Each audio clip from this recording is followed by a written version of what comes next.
Hi friends, welcome to my channel. ఇకపోతే గగన్ దగ్గర ఉన్న బొమ్మలో నుంచి కెమెరాను చూసి ఒక్కసారిగా షాక్ అయిపోతాడు గగన్. ఇదేంటి, శివ తీసుకొచ్చిన బొమ్మలో ఈ కెమెరా ఉందేంటి? అది కాక శోభచంద్ర గారిని అపూర్వ చంపిందా? ఇన్నాళ్ళు ఆవిడ యాక్సిడెంట్లో చనిపోయిందని అందరూ అనుకుంటున్నారు. అంటే ఇది నిజంగా ఆ అపూర్వ చేసిన పనే అన్నమాట. అపూర్వ శోభచంద్ర గారిని శరత్చంద్రని విడదీసి శరత్చంద్రని పెళ్లి చేసుకోవడానికే భూమికి తల్లిని లేకుండా చేసిందా అని ఆలోచిస్తూ ఉంటాడు. మరి నిజాన్ని శరత్చంద్రతో చెప్పటం, శరత్చంద్ర కోపంతో రగిలిపోతూ గగన్ చూపిన ఆధారాలను చూసి మరి అపూర్వ గొంతు పట్టి మెడపట్టి బయటకు పెట్టేయబోతున్నాడా? ఈరోజు కాకపోయినా రేపైనా గగన్ ద్వారానే శరత్చంద్రకు నిజం తెలియబోతుందా? అసలు ఏం జరగబోతుంది తెలుసుకోవాలి అంటే పూర్తి వీడియోలోకి వెళ్ళిపోదాం. పూర్తి వీడియోని చూసే ముందు మొదటిసారిగా నా ఛానల్ని చూస్తున్నట్లయితే ఇప్పుడే సబ్స్క్రైబ్ చేసి పక్కనే ఉన్న గంట సింబల్ని కూడా యాక్టివేట్ చేసుకోండి. అలా చేయడం వల్ల నేను పెట్టే ప్రతి ఒక్క వీడియో అప్డేట్ అనేది మీ వరకు ఈజీగా వచ్చేస్తుంది. ఇక లేట్ చేయకుండా పూర్తి వీడియోలోకి వెళ్ళిపోదాం. భూమికి పెళ్లి కుదిరిందన్న సంగతి తెలిసినప్పటి నుంచి గగన్ ఒక్కసారిగా కుప్పకూలి కింద పడిపోతాడు. పైకి దుఃఖంగా ఉన్న, లోపల దుఃఖంగా ఉన్న పైకి సంతోషంగా ఉన్నట్లు నటిస్తూ అమ్మా అమ్మా అని పిలుస్తూ ఉంటే, ఏంటి గగన్, ఏమైంది నాన్న అని అడుగుతూ ఉంటుంది శారద.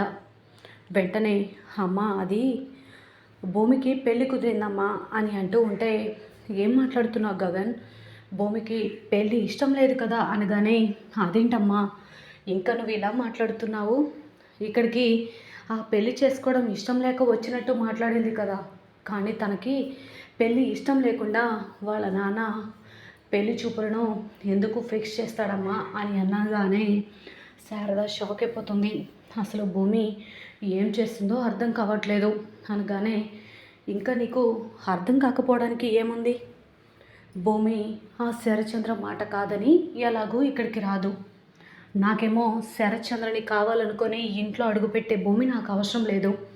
శరత్చంద్ర లేకుండా వచ్చే భూమి లేదని అర్థమైపోయింది అని అనగానే ఒక్కసారిగా షాక్ అయిపోతుంది శారద. అసలు ఇదేంటి, భూమి ఇలా చేస్తుంది అని తన మనసులో అనుకుంటూ ఉంటుంది కదా. ఇకపోతే గగన్ బాధతో తన గదిలోనికి వెళ్ళి ఏడుస్తూ ఉంటాడు. శారద వెళ్ళి దొంగచాటుగా కృష్ణప్రసాద్కి ఫోన్ చేస్తుంది. ఫోన్ రింగ్ అవుతూ ఉంటుంది. కృష్ణప్రసాద్ ఇక పక్కకి వచ్చి, శారద చెప్పు అనగానే, ఏంటండి అసలు అక్కడ ఏం జరుగుతుంది అనగానే, ఇంకా ఏం జరగాలి, అంతా అయిపోయింది, భూమికి పెళ్ళి ఫిక్స్ అయిపోయింది నిజమేనా అనగానే, అవును అని అంటూ ఉంటే, అదేంటండి భూమి ఇక్కడికి వచ్చినప్పుడు పెళ్లి చూపులు వాళ్ళు అక్కడ ఉన్నారు కదా, భూమి లేకుండా ఒకరినొకరు చూసుకోకుండా పెళ్లి సంబంధం ఎలా ఖాయం చేశారండి అనగానే, అదే కదా తన కూతురు భూమి శరత్చంద్రకు ఇచ్చిన నమ్మకం. శరత్చంద్ర తన కూతురు కోసం ఏం చేసినా తను కాదనదనే నమ్మకం, అందుకే తను ఈ పెళ్ళిని ఖాయం చేశాడు. పాపం భూమి మాత్రం ఏం చేయగలదు అనగానే, అయ్యో అదేంటండి, భూమి మనసులో గగన్ని పెట్టుకొని అయినా ఆ అబ్బాయితో పెళ్లి సంబంధానికి ఎలా ఒప్పుకుంటుందో నాకు అర్థం కావట్లేదు అనగానే, తనకి ఇష్టం ఉన్నా లేకపోయినా ఇప్పుడు శరత్చంద్ర చెప్పిన సంబంధం చేసుకోక తప్పదు కదా అనగానే, ఏమోనండి నాకేమీ అర్థం కావట్లేదు అని ఈ విధంగా ఇద్దరు కూడా మాట్లాడుకుంటూ ఉంటారు. పాపం భూమి ఇక్కడికి వచ్చిందండి అనగానే, వెంటనే అవును అక్కడికి వచ్చిందని గగనే స్వయంగా ఫోన్ చేసి శరత్చంద్ర గారికి చెప్పాడట కదా అనగానే, అవునండి భూమి మీద ఇంకా గగన్కి రోజు రోజుకి కోపం ఎక్కువైపోతుంది, ఎంత చెప్పినా కూడా వాడికి అర్థం కావట్లేదు, భూమి గగన్ శాశ్వతంగా దూరం అయిపోతారేమో అని భయం వేస్తుంది అనగానే, ఇంకా అదే ఆలోచనలో ఉన్నావా శారదా నువ్వు, అయినా ఇప్పటికే వాళ్ళిద్దరికీ పెళ్లి పీటల వరకు వచ్చి ఆగిపోయింది, ఇప్పుడు ఇక తను పెళ్లి సంబంధం వాళ్ళ నాన్న ఖాయం చేసిన దానికి అంగీకరించ తప్పదు, ఇక గగన్ని పెళ్లి చేసుకుంటుందా అనేది క్వశ్చన్ మార్క్గానే మిగిలిపోతుంది శారద అని చెప్పి కృష్ణప్రసాద్ శారదతో అంటూ ఉంటాడు. ఫోన్ కట్ చేయగానే శారద బాధపడుతూ ఉంటుంది. గగన్ లోపలికి వెళ్ళి ఏడుస్తూ ఉంటాడు. భూమితో తనకున్న జ్ఞాపకాలన్నీ కూడా గుర్తు చేసుకుంటూ ఉంటాడు. శారద దొంగచాటుగా గగన్ ఏడవటం గమనిస్తుంది. ఇదేంటి, గగన్ తన మనసులో అసలు భూమిని లేదన్నట్లు పైకి మాట్లాడుతున్నా తన మనసు నిండా భూమి ఉందని నాకు తెలుసు. అయినా గగన్ ఒక మెట్టు దిగి భూమి కోసం మాట్లాడితే ఏమవుతుంది అన్నట్లుగా ఆలోచిస్తూ ఉంటుంది శారద. వెంటనే ఇక గగన్ అనగానే అమ్మ అని చెప్పి శారదను పట్టుకొని ఏడుస్తూ ఉంటాడు. వెంటనే ఇక ఈ విధంగా అంటూ ఉంటుంది శారద.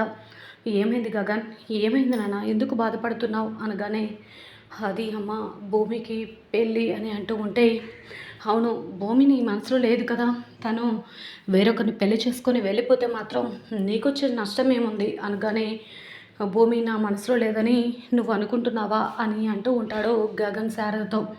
అనుకోకుండా ఏం చేయమంటావు, అయినా భూమి నీ మనసులో ఉందని నాకు తెలుసు గగన్, కానీ నువ్వు పైకి ఆ రోజు భూమి ఇల్లరికం కండిషన్ పెట్టిందని నువ్వు ఆ రోజు నుంచి తన మీద కోపంతో రగిలిపోతున్నావు, కానీ అసలు తను ఎందుకు అలా చేసిందో నీకు తెలియదు కదా అనగానే ఎందుకు చేస్తుందమ్మా, అయినా పీటర్ వరకు వచ్చిన పెళ్ళిని ఇల్లరికం అనే కండిషన్ పెట్టి ఆపేస్తుందా అనగానే తను ఇల్లరికం రమ్మని అడిగింది, కానీ నువ్వు ఏకంగా పెళ్ళే క్యాన్సిల్ చేసావు కదా, నీ గురించి తనకు తెలుసు, అందుకే నీ నోటితోనే పెళ్ళి వద్దు అనిపించింది అనగానే అదేంటమ్మా అలా ఎలా మాట్లాడుతున్నావు అనగానే ఏం చేయమంటావు గగన్, నేను మీ నాన్న విడిపోయి ఎన్ని సంవత్సరాలు అవుతుంది, కానీ భూమి నన్ను మీ నాన్నని కలపడానికే ఈ నిర్ణయం తీసుకుంది.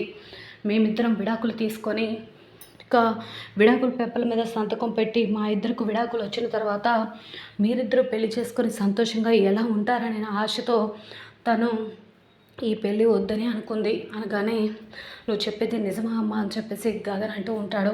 అవును గగన్, భూమి కారణం లేకుండా ఏ పని చేయదు అని అంటూ ఉంటే భూమిని ఇన్నాళ్ళు తప్పుగా అపార్థం చేసుకున్నానమ్మా అని చెప్పి ఏడుస్తూ ఉంటాడు గగన్. ఇకపోతే ఉదయాన్నే భూమిని కలవడానికి రెడీ అవుతూ ఉంటాడు కదా, అక్కడ ఉన్న టెడ్డీ బేర్ని చూస్తూ నేను భూమిని కలవడానికి వెళ్తున్నాను అని చెప్పి చాలా సంతోషంగా దగ్గర గంతులు వేస్తూ ఉంటాడు. అప్పుడే టెడ్డీ బేర్లో ఉన్న కెమెరా కింద పడడంతో గగన్ షాక్ అయిపోతాడు.